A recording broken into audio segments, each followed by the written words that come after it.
নমস্কার, হাই নিউজে সকলকে স্বাগত। সঙ্গে রয়েছে আমি রিম্পি। শুরু করছে নিউজ টুডে। আর শুরুতেই চোখ রাখবো আজকের হেডলাইন্সে।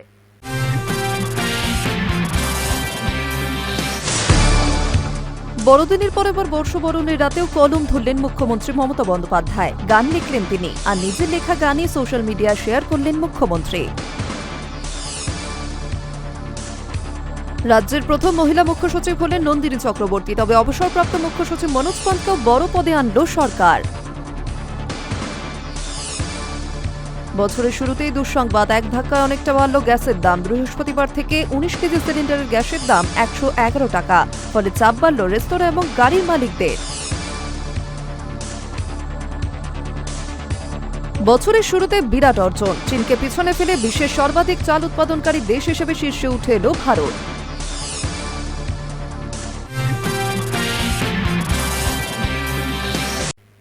বড়দিনের পর এবার বর্ষবরণের রাতেও কলম ধরলেন মুখ্যমন্ত্রী মমতা বন্দ্যোপাধ্যায়। গান লিখলেন তিনি, আর নিজের লেখা গানই সোশ্যাল মিডিয়ায় শেয়ার করলেন মুখ্যমন্ত্রী। গানটি শেয়ার করে সকলকে আনন্দে গোটা বছর কাটানোর বার্তা দিয়েছেন মমতা।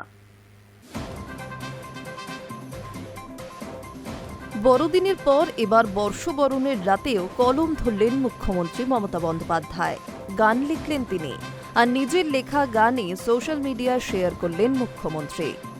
1 মিনিট 25 সেকেন্ডের ওই গানটি সোশ্যাল মিডিয়ায় শেয়ার করেন মুখ্যমন্ত্রী মমতা বন্দ্যোপাধ্যায়। গানের কথা লিখেছেন তিনি, সুরও মুখ্যমন্ত্রীর। গানটি গেয়েছেন ইন্দ্রনীল সেন। এই গানটি শেয়ার করে সকলকে আনন্দে গোটা বছর কাটানোর বার্তা দিয়েছেন মুখ্যমন্ত্রী। Happy New Year, Happy New Year, Happy New Year to all of you.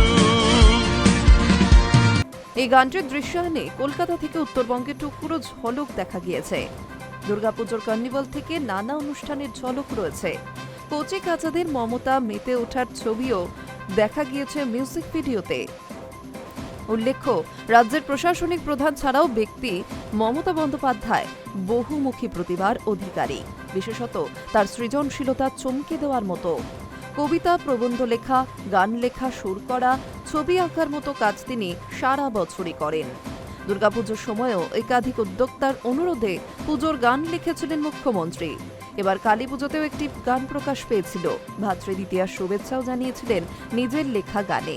ক্রিসমাসেও বজায় রইল একই ধারা। বছর শেষে উৎসবের আনন্দে গা ভাসানো রাজ্যবাসীকে গানে গানে শুভেচ্ছা জানালেন মুখ্যমন্ত্রী Mamata Bandyopadhyay. High news network. 1 জানুয়ারি বৃহস্পতিবার তৃণমূলের প্রতিষ্ঠা দিবস। দলের 28তম প্রতিষ্ঠা বার্ষিকীতে তির্যক মন্তব্যে নির্বাচন কমিশনকে বিধে গোটা জানুয়ারি জুড়ে কর্মসূচি ঘোষণা করল তৃণমূল কংগ্রেস। পতাকা তুলে শ্রদ্ধা জানিয়ে প্রতিষ্ঠা দিবসের কর্মসূচি শুরু করলেন রাজ্য সভাপতি সুব্রত বক্সী। বিজেপি চেয়েছিল নির্বাচন কমিশনকে হাতিয়ার করে এসআইআর এর মধ্যে দিয়ে বাংলার বৈধ ভোটারের নাম বাদ দিতে। এই অভিযোগকে সামনে রেখে দলের সৈনিকদের ময়দানে নামিয়ে দিয়েছে তৃণমূল। রাজ্য নেতৃত্বের মতে একপাশে বর হয়েছে। যেখানে ভোটার কিছুদিন আগে কর্মীরা ভোটের কাজে নামেন, সেখানে এবার অনেক আগে থেকে ওয়ার্ম আপ শুধু নয়, বিজেপিকে রুখতে যুদ্ধ শুরু হয়ে গিয়েছে রাজ্যের শাসক দলের। তার জন্যে তির্যক মন্তব্যে নির্বাচন কমিশনকে বিধল দলের 28তম প্রতিষ্ঠা বার্ষিকীতে গোটা জানুয়ারি জুড়ে কর্মসূচির ঘোষণা করেছে তৃণমূল কংগ্রেস। 1 জানুয়ারি বৃহস্পতিবার দলের প্রতিষ্ঠাতা দিবস। এই উপলক্ষে সকাল 9:30টায় প্রথমে কালীঘাটে, 10টায় দলের সদর দপ্তর বাইপাস সংলগ্ন তৃণমূল ভবনের জাতীয় পতাকা ও দলীয় পতাকা তুলে শ্রদ্ধা জানিয়েছে। প্রতিষ্ঠা দিবসের কর্মসূচি শুরু করলেন রাজ্য সভাপতি সুব্রত বক্সী। সকাল 10:30টায় সায়েন্স সিটির কাছে পুরনো তৃণমূল ভবনে এই কর্মসূচি করেছে রাজ্যসহ সভাপতি জয়প্রকাশ মজুমদার। এসআইআর তো বটেই, নতুন বছরে তৃণমূলের হাতিয়ার মমতা বন্দ্যোপাধ্যায়ের উন্নয়নের 15 বছরের খতিয়ান, যাকে উন্নয়নের পাঁচালী নাম দিয়ে ইতিমধ্যেই প্রচারে নেমে পড়েছে শাসক দল।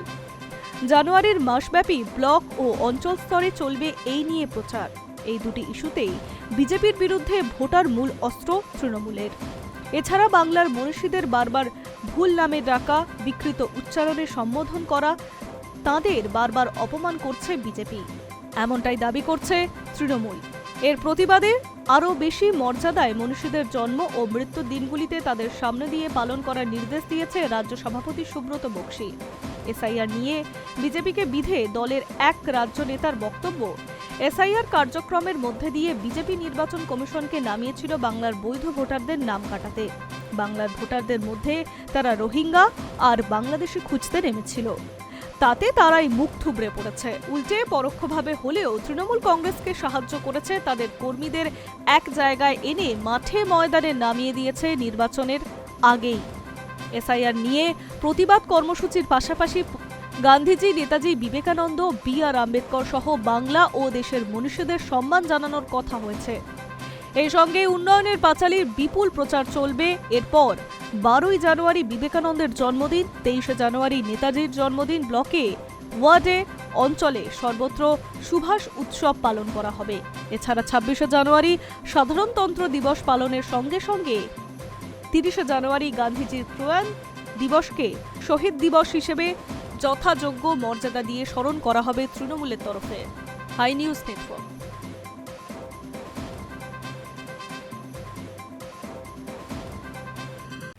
রক্তচক্ষু উপেক্ষা করে সংগ্রাম চলবে।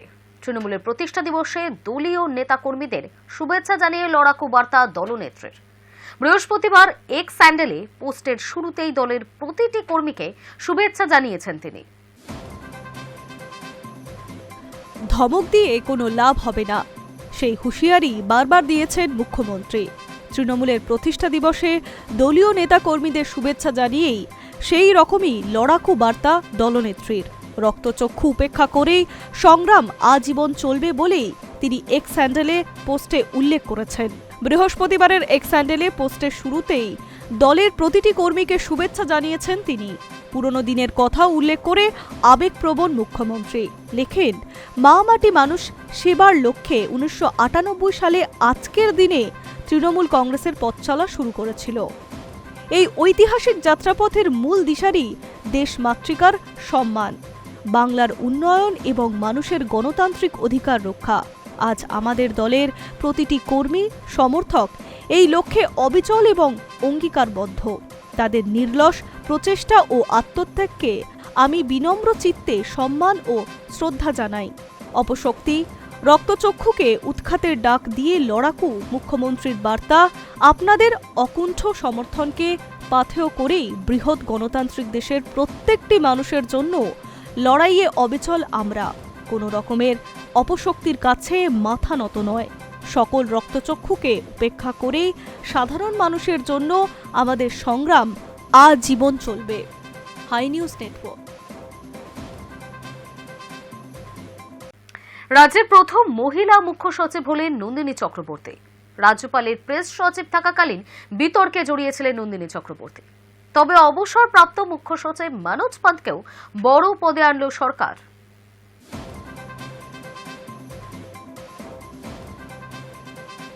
রাজ্যের প্রথম মহিলা মুখ্য সচিব হলেন নন্দিনী চক্রবর্তী। রাজ্যপালের প্রেস সচিব থাকাকালীন বিতর্কে জড়িয়েছিলেন। সেই নন্দিনীকেই আগে স্বরাষ্ট্র সচিব পদে বসান মুখ্যমন্ত্রী, আর এবার তাকে মুখ্য সচিব পদে আনা হল।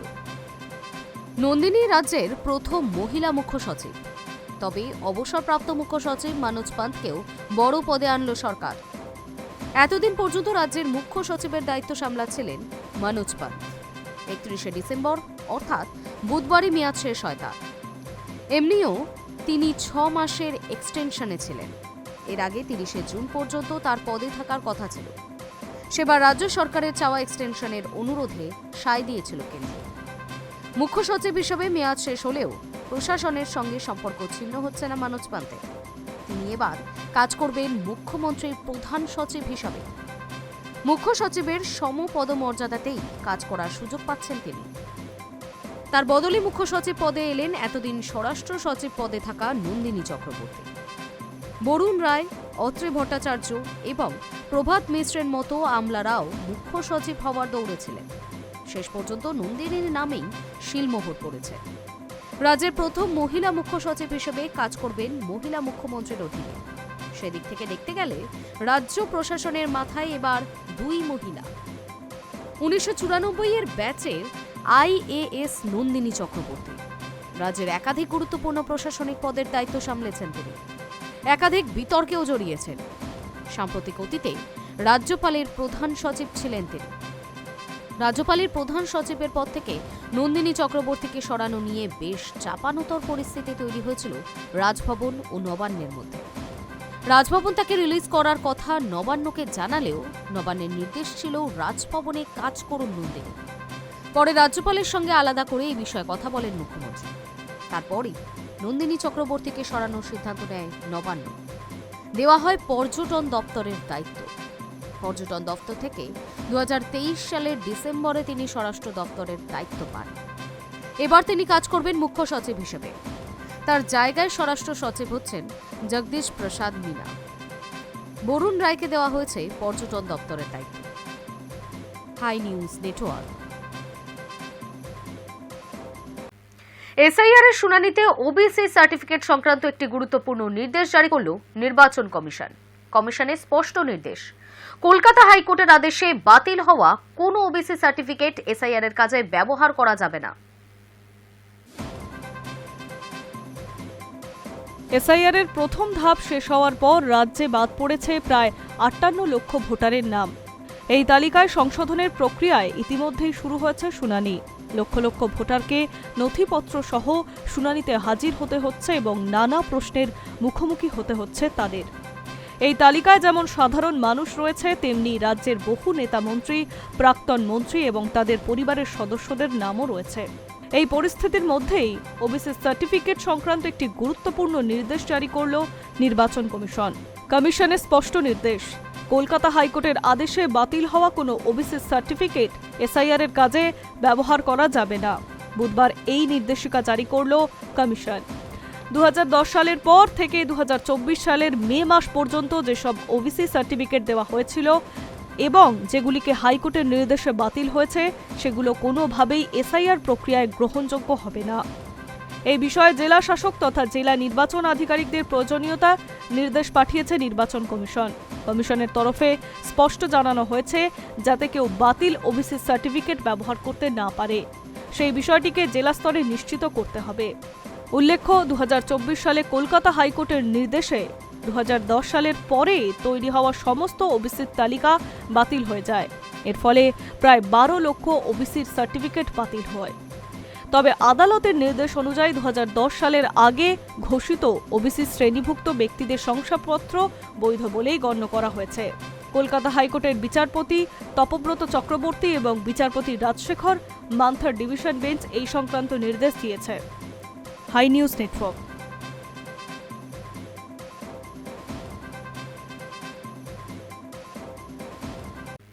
দেশের প্রথম বন্দে ভারত স্লিপার ট্রেনটি চলবে গুয়াহাটি থেকে কলকাতা।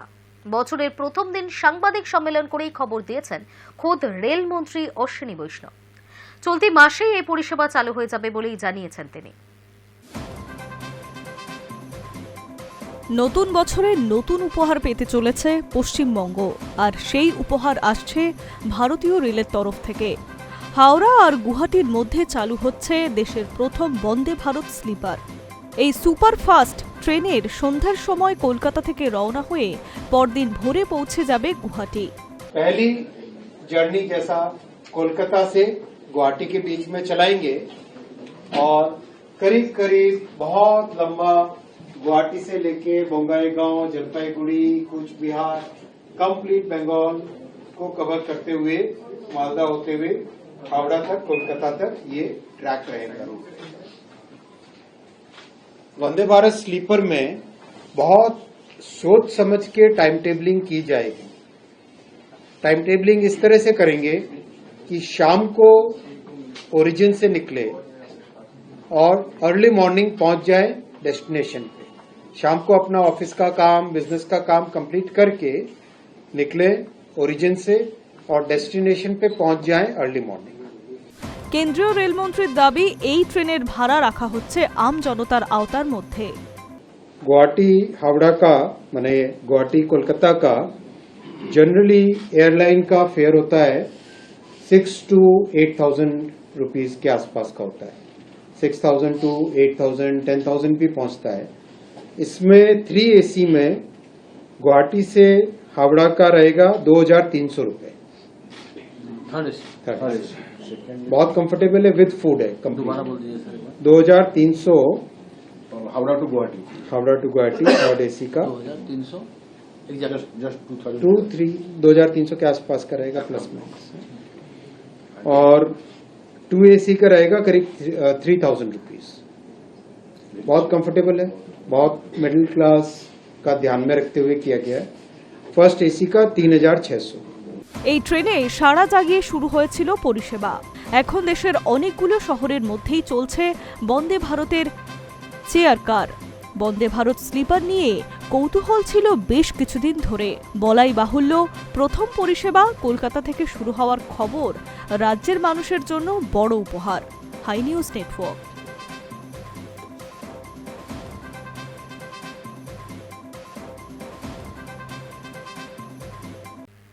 বছরের প্রথম দিন, সঙ্গে রয়েছে কল্পতরু উৎসব। সব মিলিয়ে ভক্তদের ঢল সর্বত্রই। দক্ষিণেশ্বর কালী মন্দির, বেলুর মঠ, সর্বত্রই ভক্তরা সমবেত হয়েছেন। কারণ এই বিশেষ দিনে মায়ের কাছ থেকে আশীর্বাদ পেতে চান সকলেই। ইংরেজি নববর্ষের প্রথম দিন।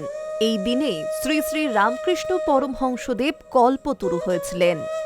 কাশীপুর উদ্যান বাটিতে শ্রী শ্রী রামকৃষ্ণ ঠাকুর কল্পতরু হয়েছিলেন ঠিকই, কিন্তু ঠাকুরের অন্যতম কর্মভূমি লীলাভূমি হল দক্ষিণেশ্বরের ভবতারিণী মায়ের মন্দির। এই মন্দিরে তিনি থাকতেন, তাই শ্রী শ্রী ঠাকুর রামকৃষ্ণের যে ঘর রয়েছে সেখানে এই 1 জানুয়ারি দিনটিতে সাজানো হয়। এই দিন রীতি মেনে দক্ষিণেশ্বরে মা ভবতারিণীরও পুজো হয়। নতুন সাজে সাজানো হয় মা ভবতারিণীকে। নতুন বেনারসি গয়নায় সেজে উঠলেন মা। এই রাজ্য তো বটেই, এমনকি এই বিশেষ দিনে ভিন রাজ্য থেকেও ভক্তরা হাজির হয়েছেন দক্ষিণেশ্বরের মন্দিরে। কেউ 4 ঘন্টা, কেউ 5 ঘন্টা অপেক্ষা করেও পুজো দিয়েছেন। মায়ের দর্শনের পর এই অপেক্ষাটা কিছুই মনে হচ্ছে না ভক্তদের, এমনটাই জানিয়েছেন তারা। ভোর 5টায় মন্দিরের মূল প্রবেশদ্বার খুলে দেওয়ার পর থেকে ভক্তদের সমাগম। ভিড় সামাল দিতে বিশেষ নিরাপত্তার বন্দোবস্ত করা হয়। এদিন দক্ষিণেশ্বর মায়ের বাড়ি তো বটেই, বেলুর মঠেও প্রচুর ভক্তের সমাগম হয়েছে। সকাল থেকেই দূর দূরান্ত থেকে হাজির হয়েছেন অগণিত মানুষ। কেউ এসেছেন সপরিবারে, কেউ বা একা বা বন্ধুর সঙ্গে। মন্দিরে মন্দিরে ঠাকুর দর্শন, বেলুর মঠ চত্বরে গঙ্গার পাড়ে ছুটি উপভোগ, পাশাপাশি প্রসাদ গ্রহণ। কাশীপুর ও দক্ষিণেশ্বরের মতোই এদিন কামারপুকুরেও নতুন বছরের প্রথম দিনটিতে মহাসমারোহে পালিত হল কল্পতরু উৎসব। ভিড় সামাল দিতে বিশেষ নিরাপত্তার বন্দোবস্তও করা হয় পুলিশের তরফে। মন্দির চত্বরে ব্যারিকেড করে ভক্তদের লাইন দেওয়ার বিশেষ ব্যবস্থা করা হয়, যাতে কোনো অশান্তি না হয় তার জন্য পুলিশও মোতায়েন। প্রতিবারের মতো এবারও কল্পতরু উৎসব ঘিরে আনন্দমুখর কামারপুকুর। 1886 সালের 1 জানুয়ারি কল্পতরু রূপে ভক্তদের আশীর্বাদ করেছিলেন ঠাকুর শ্রীরামকৃষ্ণ। কাশীপুর উদ্যান বাটিতেই ভক্তদের আশীর্বাদ করে রামকৃষ্ণ বলেছিলেন, তোমাদের চৈতন্য হোক। এরপর থেকেই প্রতি বছর জানুয়ারি মাসের প্রথম দিনে পালিত হয়ে আসছে কল্পতরু উৎসব। High news network.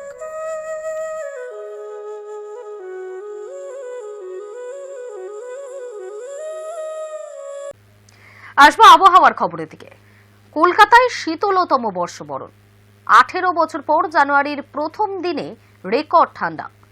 এর আগে গত 2008 সালে রেকর্ড ঠান্ডার সাক্ষী ছিল কলকাতা। কলকাতা তাপমাত্রা 11.6 ডিগ্রি সেলসিয়াস, যা স্বাভাবিকের তুলনায় 2.6 ডিগ্রি কম।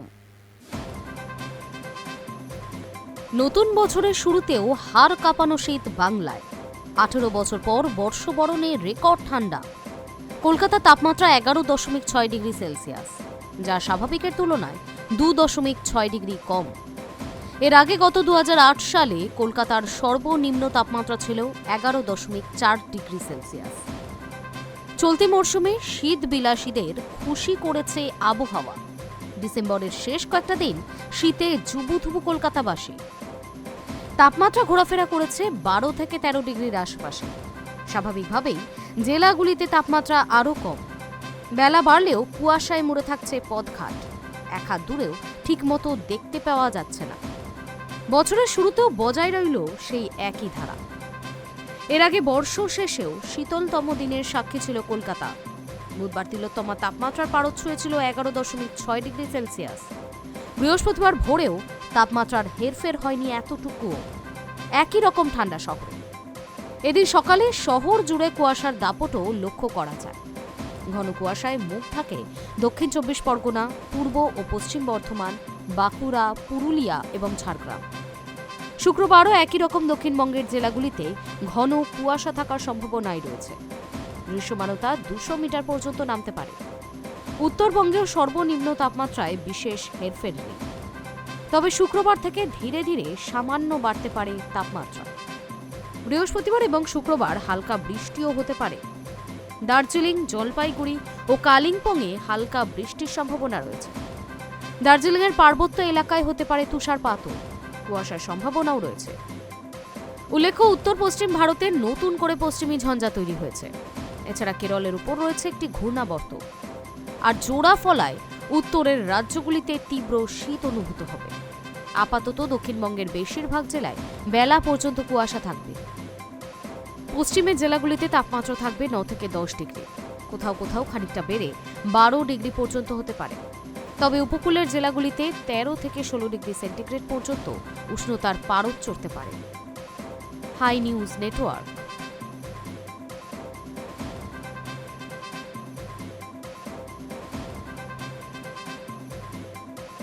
নিউজ টুডে এখনকার মতো এই পর্যন্তই। বিভিন্ন খবরের সাথে আপডেট থাকতে চোখ রাখুন হাই নিউজে। নির্ভীক, নিরপেক্ষ।